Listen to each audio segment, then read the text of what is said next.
রাজ্য জুড়ে চলছে ফুটপাত দখলমুক্ত করার অভিযান। ফুটপাত দখল করে ব্যবসা করায় সাধারণ মানুষকে প্রতিনিয়তই নানান সমস্যার সম্মুখীন হতে পারে। অনেক জায়গায় অনেক সময় আবার বিভিন্ন দুর্ঘটনা ঘটতেও দেখা গেছে। আজ ফুটপাত দখলমুক্ত করতে অভিযানে নামলেন আরামবাগ সাংগঠনিক জেলার চেয়ারম্যান স্বপন নন্দী মহাশয়। এদিন আরামবাগ বাসস্ট্যান্ড চত্বরে ফুটপাতের ওপরে থাকা দোকানের মালিকদের সাথে তিনি কথা বলেন ও ফুটপাত ছেড়ে ব্যবসা করার অনুরোধ করেন।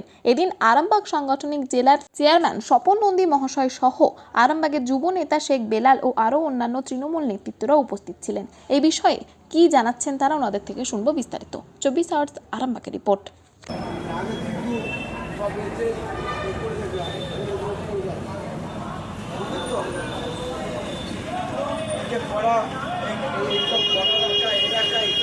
নোংরা জল মানুষ যাচ্ছে,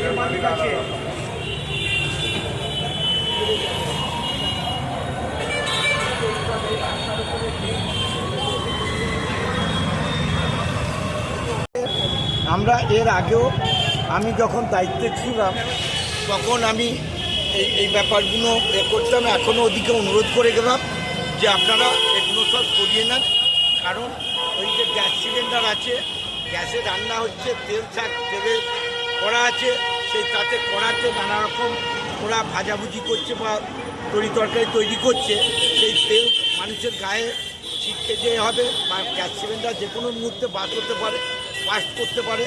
এই 6 নম্বর ওয়ার্ডই 2-3 দিন আগে একটা বিরাট একটা অঘটন ঘটে গেছে। এই জন্যে আমরা সবার কাছে আমরা অনুরোধ করে গেলাম যে আপনারা এইভাবে ফুটপাথটাকে দখল করবেন না, ফুটপাথ বাদ দিয়ে আপনারা দোকানের মধ্যে আপনারা ব্যবসা করুন।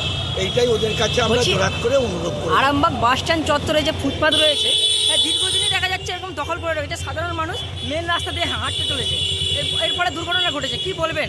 এই নিয়েই তো আমরা এসেছি, আমরা বারে বারে বলি, আজকে ওদিকে অনুরোধ করে গেলাম। এরপরও যদি না অনুরোধ না শুনে, দিন ধরে যে ব্যবসা করছে, এরপরে আপনাদের কি মনে হচ্ছে ওরা আপনাদের অনুরোধ শুনবে? হ্যাঁ, শুনুন, এটা হচ্ছে সরকারি নির্দেশ, কারণ মাননীয় মুখ্যমন্ত্রী চাইছেন যে একটা সুন্দর বাংলাতে পরিবেশ করতে। তিনি যেমন কলকাতায় যেমন করছেন, আমাদের আরামবাগে আমাদের নির্দেশ দিয়েছেন তিনি যে না, যাতে ফুটপাতের ওপর বা বিভিন্ন জায়গা যে সরকারি জায়গাতে যেগুলো যেসব জায়গাতে মানুষদের যাতায়াতের পথ, সেগুলো যাতে কোনো রকম অসুবিধে না হয়, যাতে মানুষ যাতে স্বাচ্ছন্দ্যে যাতায়াত করতে পারে, সেই ব্যাপারে আমরা সবাইকে অনুরোধ করে গেলাম। তো আরামবাগে এই জায়গায় নিয়ে আরও বিভিন্ন জায়গায় কিন্তু আমরা দেখেছি বিভিন্ন ব্যবসায়ীরা তারা ফুটপাত দখল করে ব্যবসা করে, যাতে সাধারণ মানুষের সমস্যা হয়।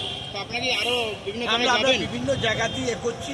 আমি আজকে আমাদের 6 নম্বর ওয়ার্ড কমিটির পক্ষ থেকে আমরা সবাইকে অনুরোধ করে গেলাম, এবার না হলে প্রশাসন আছে, প্রশাসন তার যথাযথ ব্যবস্থা। এই অভিযান কতদিন ধরে চলবে আপনার? অভিযান আমরা অনুরোধ করছি, আমরা বলছি, মানুষকে বোঝাচ্ছি যে যদি না শোনে এবার প্রশাসনিক যা নিয়ম আছে নিয়ম অনুযায়ী সেই ব্যবস্থা নেওয়া হবে।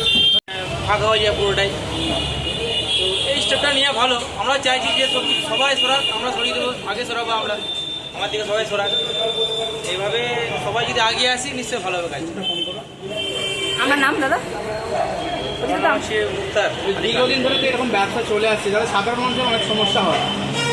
আমরা শুনছি কলকাতার দিকে ফুটপাত তুলে দিচ্ছে, তো যখন সব জায়গায় যখন তোলা হচ্ছে, এখানে বাকি থাকবে কেন? আইনটা একটাই থাকবে, যেটা মনে করি। আপনিও চান তো? হ্যাঁ, অবশ্যই চাই। মুক্তার আলী খান। কিসের দোকান আপনার? আমার যে তুহিনা রেস্টুরেন্ট, ফাস্টফুড।